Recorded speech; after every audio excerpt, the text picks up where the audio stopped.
కాబట్టి ఏంటంటే వీరరాఘవరెడ్డి గారని అసలు మీరు చెప్పింది ఇందాక నాకు బాగా అర్థమైంది.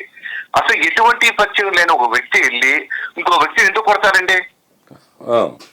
నెక్స్ట్ ఒక వ్యక్తి కొట్టాడు అనుకున్నాం, 15 మంది ఎందుకు వెళ్తారు? నెక్స్ట్ 15 మంది వెళ్తే వాళ్ళు ఎవరు చదువులేని అనామకులా? అందరూ చదువుకున్న వాళ్ళు అంటున్నారు. కాబట్టి దీని వెనకలు ఏదో ఉంది, వీళ్ళిద్దరి మధ్య ఏదో నడుస్తుంది. ఆ నడుస్తున్న వ్యవహారం మనకెవరికి తెలియదండి, మాకెవరికి తెలీదు. అది ఇయర్స్ కానీ ఈ సామాజిక మాధ్యమాల పైన సివిల్ క్రిమినల్ వేస్తాము అనేది అంటే ఒక రకంగా వార్నింగ్ ఇస్తున్నట్టండి అందరికి. అది వార్నింగ్ డైరెక్ట్ గా ఇచ్చాడు కదండి, ఒక రకంగా అండి డైరెక్ట్. అది కరెక్ట్ కాదండి. ఇప్పుడు నాపై తప్పుడు ఆరోపణలు చేసే వరకు సివిల్ క్రిమినల్ చర్యలు తీసుకుంటా అన్నారు ఆయన.